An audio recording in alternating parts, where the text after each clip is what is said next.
Hello everyone. Hi. Hi So, everyone. hi.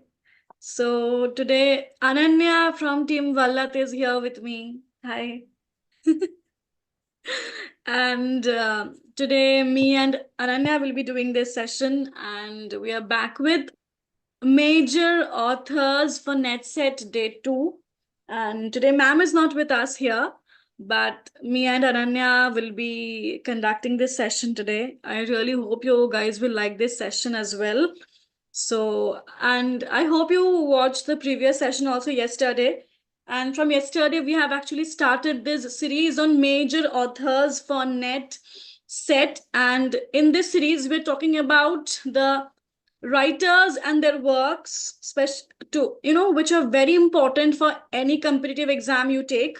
So I really hope this series will help you all, irrespective of the exam you're taking, be it NET or any set or any other PSC exam or any other entrance exam. For any competitive exam you sit for, this series of important writers will really help you to understand the writers and the works you should know when you are taking any exam. And let's hope for the best. Okay. All right. So without further ado, let's start the session. And let me share my screen. All right.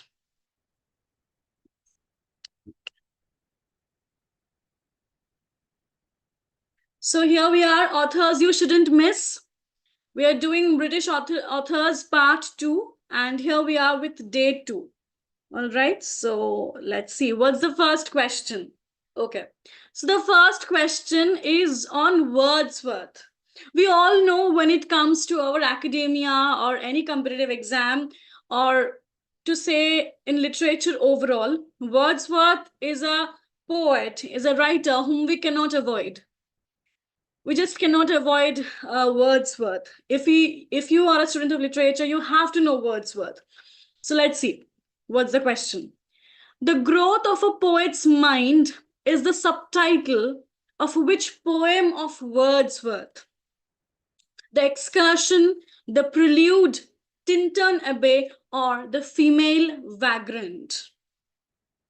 Ananya, have you seen if the YouTubers are answering? Yes, YouTubers are also saying hi and they have given the answer. So I think Okay, we so can. what are they saying? They're saying it's B, the prelude. And even I think so. Okay, so let's check out the answer. Okay. Yes, it is the prelude or growth of a poet's mind. This is an autobiographical poem by Wordsworth in blank verse. It was posthumously published in 1850.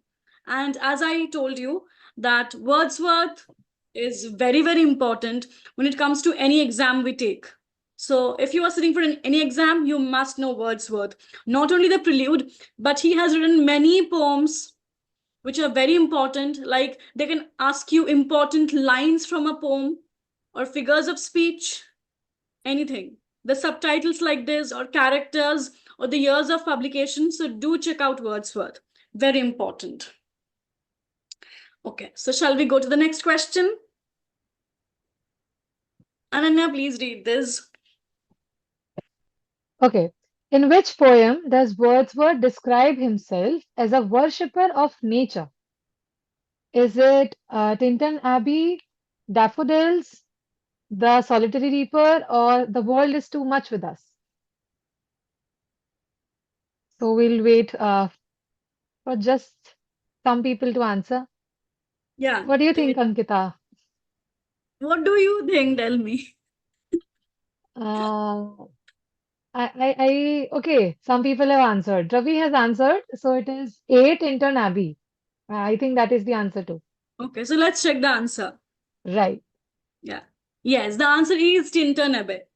And guys, please check out the full title of a poem. Whenever you are reading a poem or any work for that matter, please be very careful about the complete title, because these days they're even asking, choose the correct title from the following options.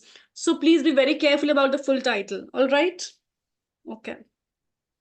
Next. Okay. With throats unslacked, with black lips baked, we could nor laugh nor wail. Through utter drought, all dumb we stood.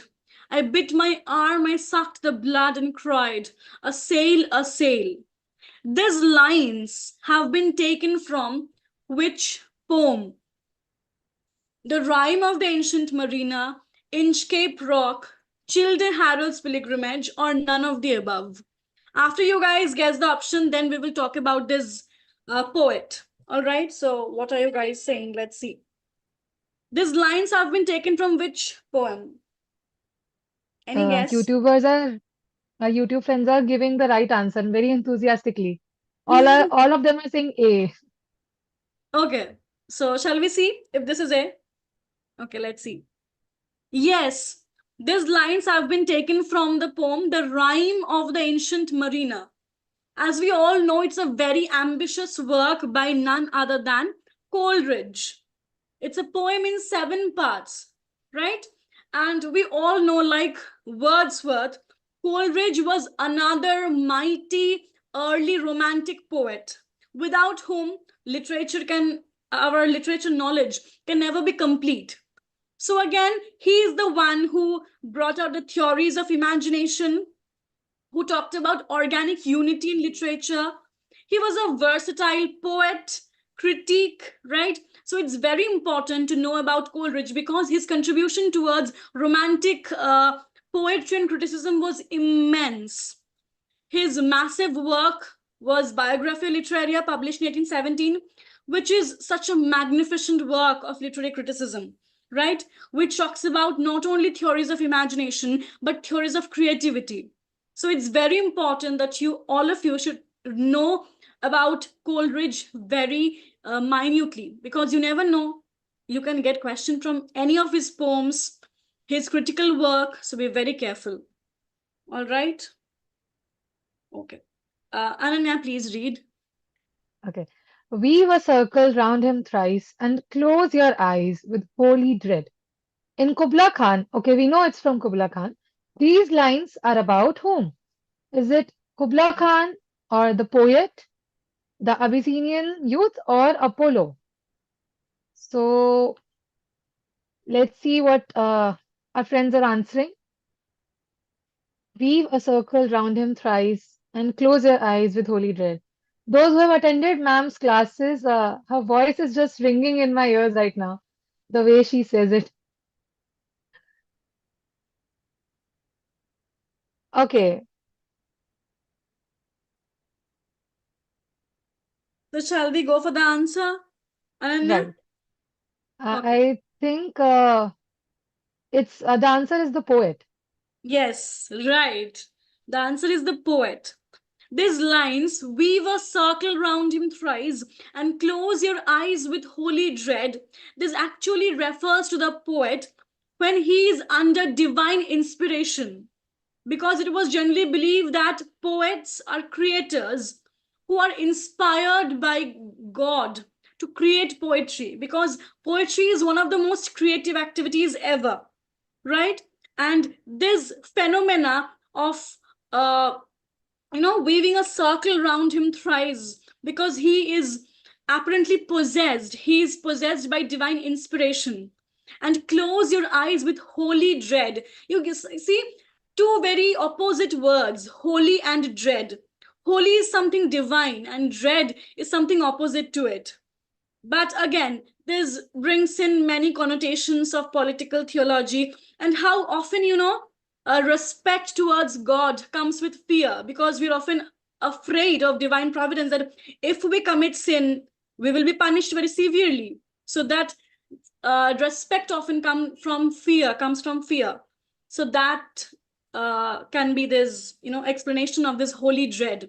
So yes, these lines talk about none other than the poet who is apparently under divine inspiration. All right. Okay. Next question. Who among the following had responded to the 4 Ages of Poetry by Thomas Love Peacock? So we know one of these poets had responded to the 4 Ages of Poetry by Thomas Love Peacock with a critical treatise. So who was it? Coleridge, Wordsworth, Shelley, Keats.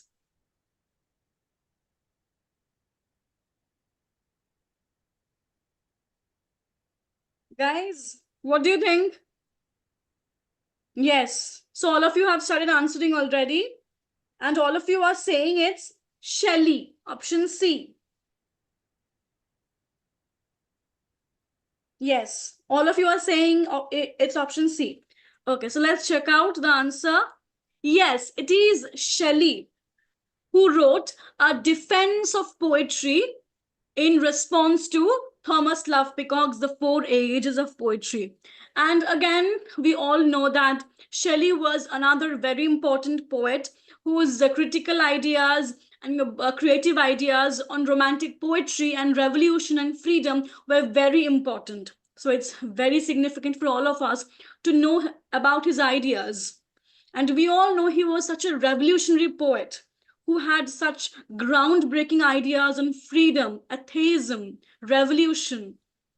And it's very important we all read about him. Not only his poems, but also his very masterpiece in critical work, that is A Defense of Poetry, which was published posthumously in 1840. Right? So, yes. All right. Ananya, can you please read this? Okay. Which of the following is not a work by Hazlitt? Okay.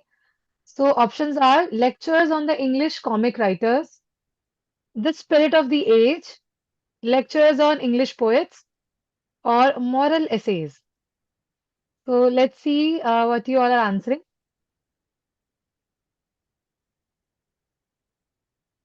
Guys, what would be the answer? Which among the following is not a work by Hazlitt?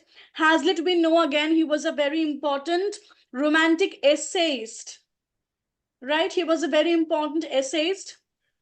He wrote many essays and other critical works. Okay, the YouTube friends are saying the answer is moral essays, and that is right. Moral essays is written by Pope, right? Yes, right.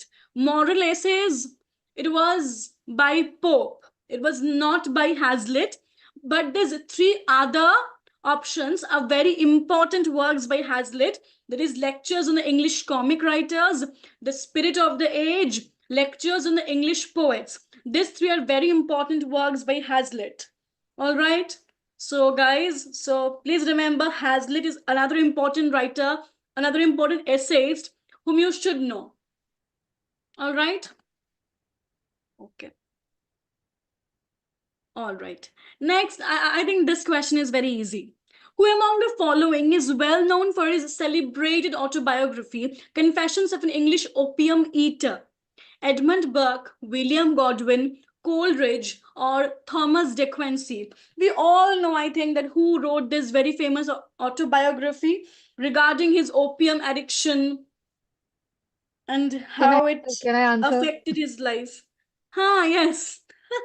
I think the answer is D, and our YouTube friends are also saying it. Yes, they have started answering, and it is D. Thomas De Quincey wrote Confessions of an English Opium Eater. It's his most celebrated work, and his other works also are very important, like on Knocking at the Gate in Macbeth, then on Murder, considered as one of the fine arts. So, those are also very important works which are often asked in exams, right? So, guys, look up Thomas De Quincey. And also, Charles Lamb is a very important writer. Okay, so these essayists, romantic essayists, are important for your exams. Okay, okay. Ananya, can you please read this?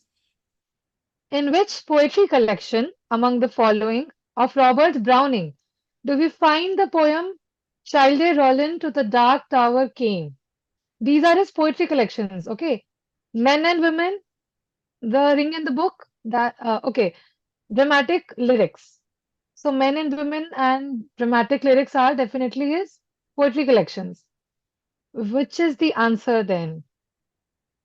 Let's wait for a few answers.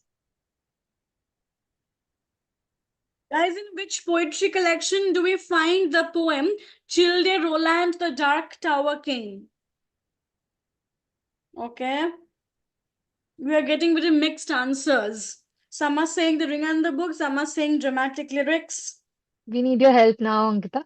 So, Acha. Okay. So, yes, many are saying option A also, men and women. So, let's see what's the answer. It is men and women.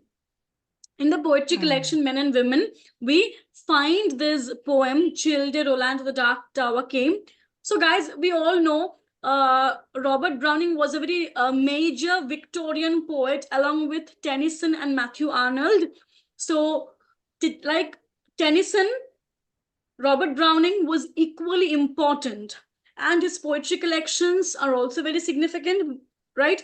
And his poems. He has written a lot of dramatic monologues. So please be aware about the poetry collections and which poem is there in which poetry collection. His dramatic monologues, like the opening lines, the ending lines, or how a particular poem starts, especially the poems which are prescribed in colleges and universities. So please be careful about that. All right. Okay. Next. Okay. So now we have come to Dickens. I think a very favorite author of all of us, because Dickens is such a popular writer and he continues to be so popular till date. He was one of the major Victorian novelists whose popularity was unprecedented. Right. So let's see. Dickens's A Tale of Two Cities shows considerable influence of Carlyle's Dash, Sartor Resartus, The French Revolution, Past and Present, The Life of John Sterling. So here we have to guess that which work of Thomas Carlyle inspired or influenced Dickens's A Tale of Two Cities. We know that Dickens wrote many novels. He presents such a canon in himself, right? Dickens is a canon in himself. He has written so many novels, so many characters he has created in his literary career. A Tale of Two Cities is a historical novel, right?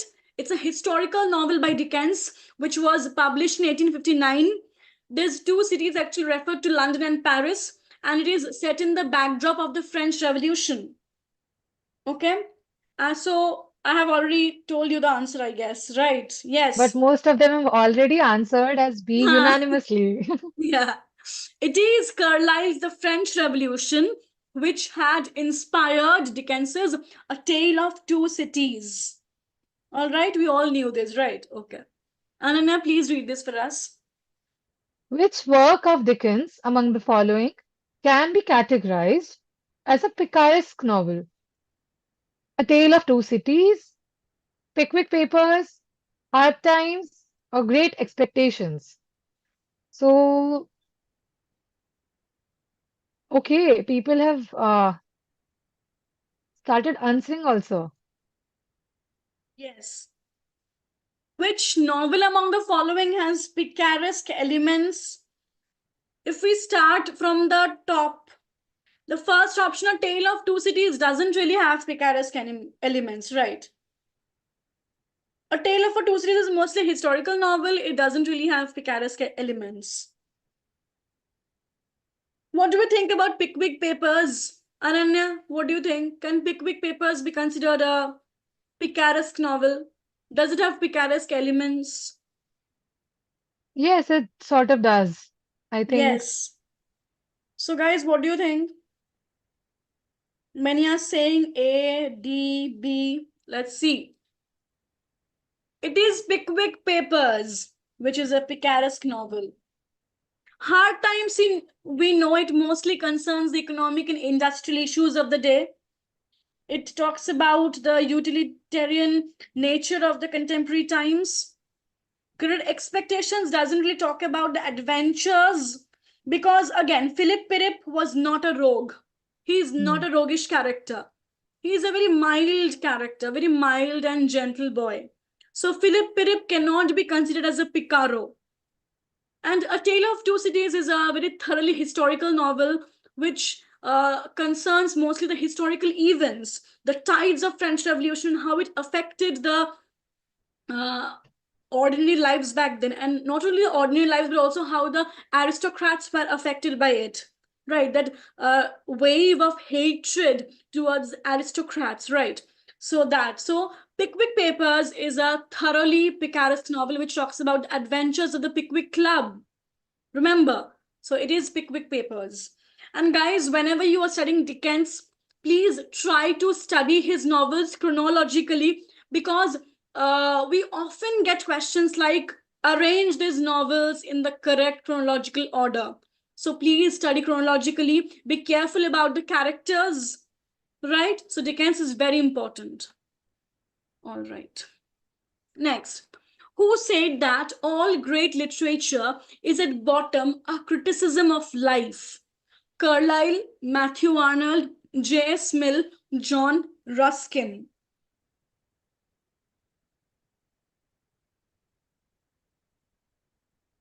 Who said that all great literature is at bottom a criticism of life?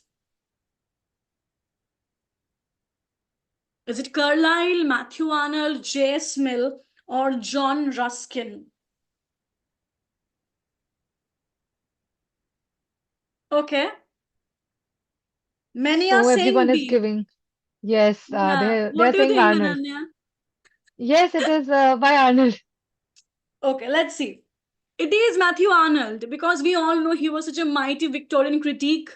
He has written so many critical works like Culture, Anarchy, right? Then The Study of Poetry, and so many other works. It was he who said all great literature is at bottom a criticism of life. He believed poetry is a criticism of life, right? So it's Arnold. So again, Arnold, very important for exams. Ananya, please read this. In Culture and Anarchy, Philistines refer to whom? It refers to the working class or aristocracy, middle class or upper class. So, Culture and Anarchy is by Matthew Arnold. This is a picture of Arnold, and there he talks about three concepts, like three classes: Philistines, barbarians, and populace. So, which is Philistines? That's the question.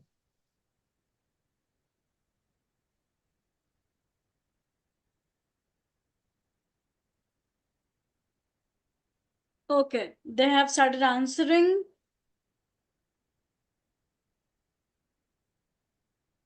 Many are saying B, A. Okay, let's check out the answer, shall we?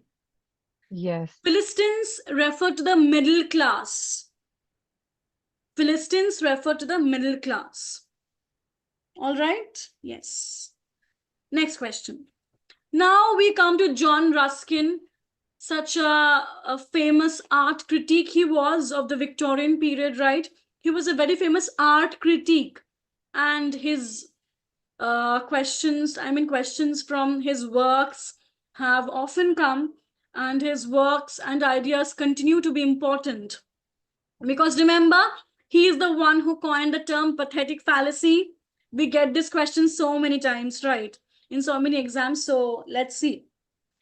Which of the following is not a work by John Ruskin? Modern Painters, The Seven Lamps of Architecture, The Stones of Venice, Lives of the Most Excellent Painters, Sculptors, and Architects. Which of this is not by John Ruskin? Okay, all of them are unanimously saying it's option D. What do you think, Ananya? Yes, then it must be D because he, Okay, let's see. Yes, this work, Lives of the Most Excellent Painters, Sculptors, and Architects, is by Giorgio Vasari. It's not by Ruskin, it's by Giorgio Vasari. See the cover of this book? So beautiful, right? Yeah. right. Okay, next. Ananya, please read. Oh, Silly Novels by Lady Novelist was an essay written by one of my favorite writers. Is it George Eliot, George Meredith, Carlyle, or Anthony Trollope? So I will give you all a lifeline. It's either A or B. We have done 50-50 right now. So I think Ankita, you might need to help. No, they're all saying the right answer. Yes. Okay. Okay. Unanimously, they are saying it's George Eliot, option A. Let's see. It is George Eliot, one of the most famous and important women novelists of the Victorian period, who wrote this essay, Silly Novels by Lady Novelists.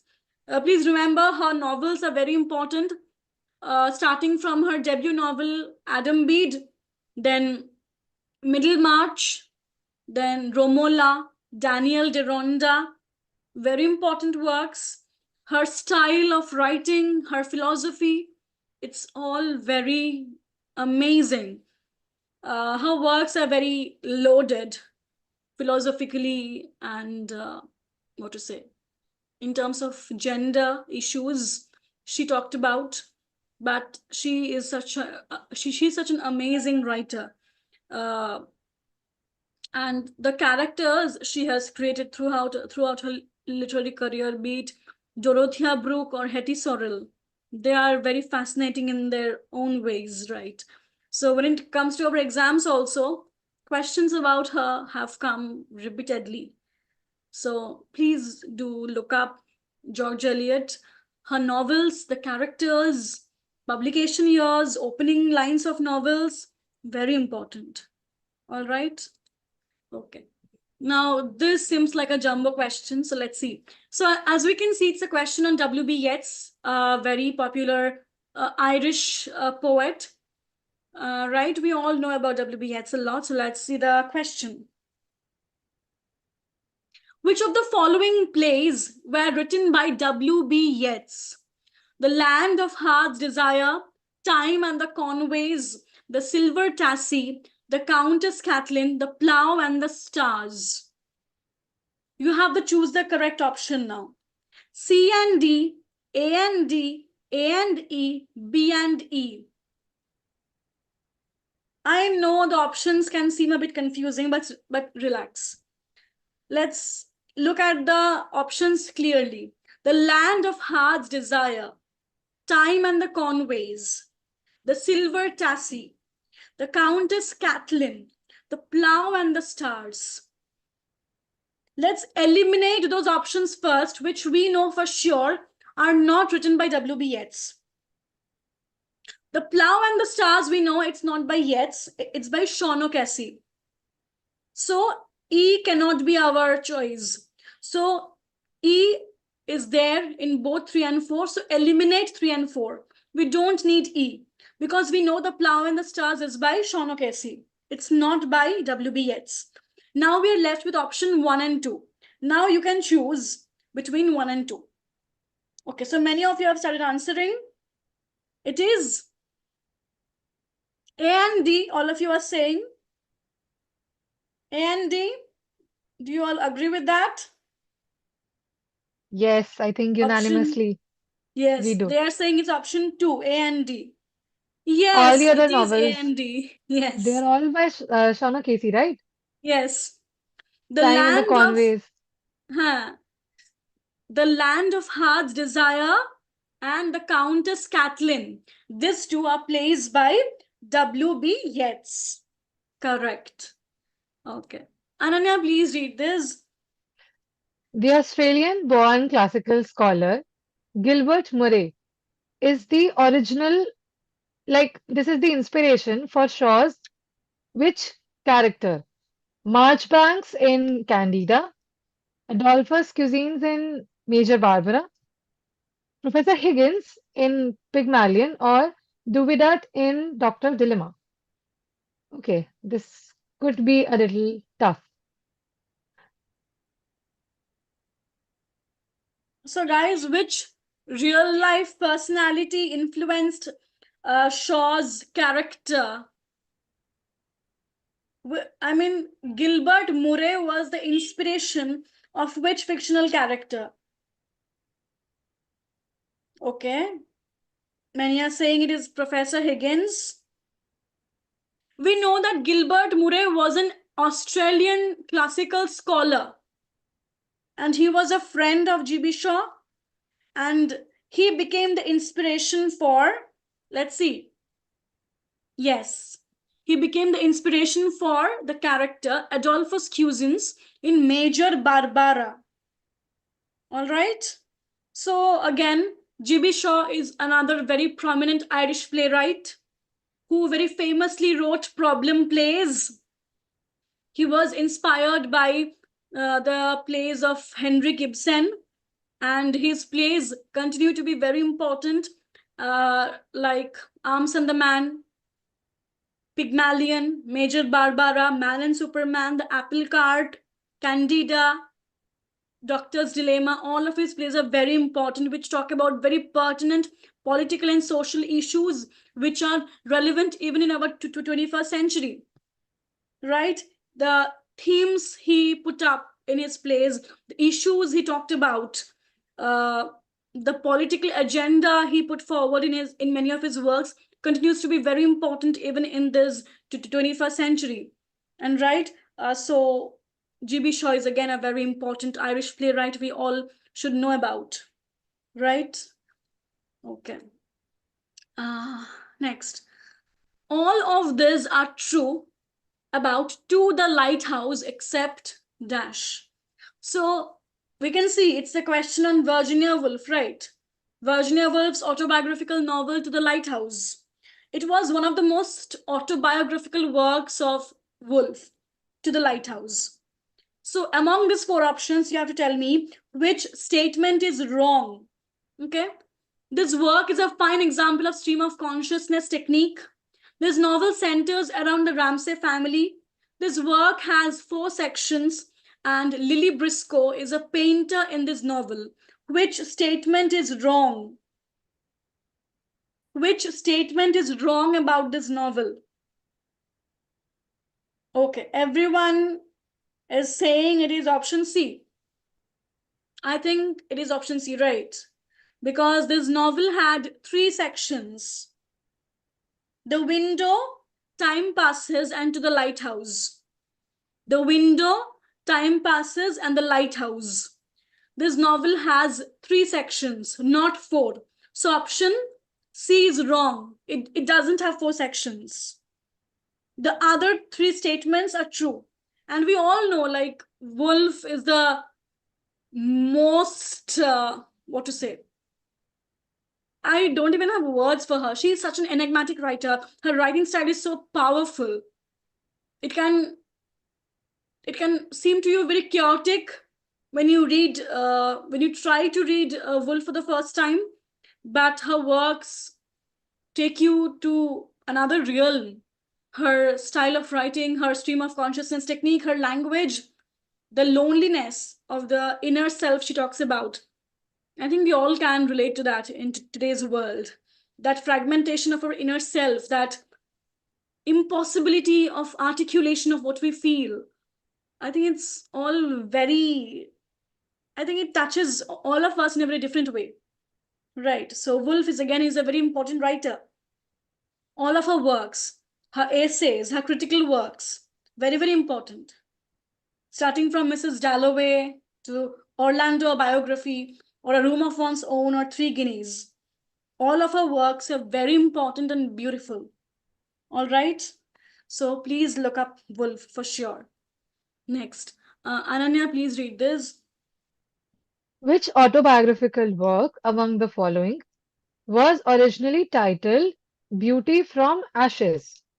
Was it Of Human Bondage, The Moon and Sixpence, Cakes and Ale, or The Razor's Edge?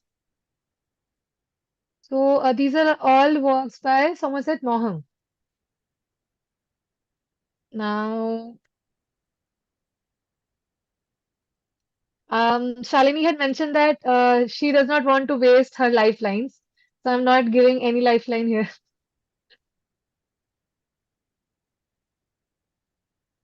Guys, which is the answer? Which work among those following works was originally titled Beauty from Ashes?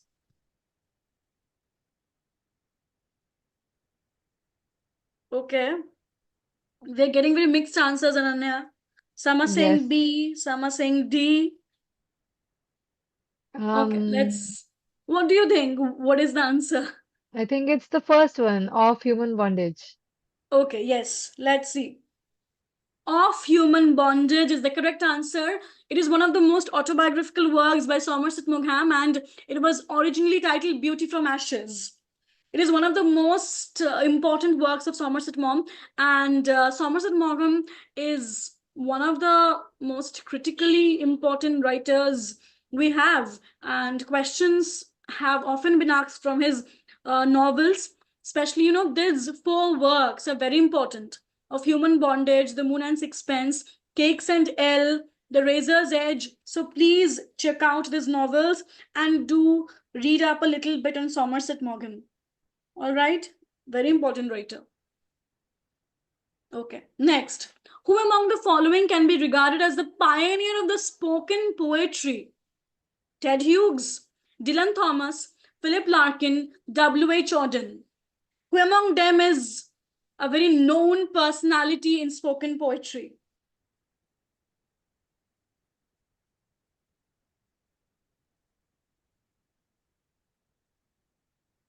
Okay, C. Many are saying it is C. One of these poets was very famous in spoken poetry. Okay, many are saying C. Larkin, Thomas. Okay, let's check out. It is Dylan Thomas who was considered as the pioneer of the spoken poetry. Again, we all know Dylan Thomas was such a wonderful poet.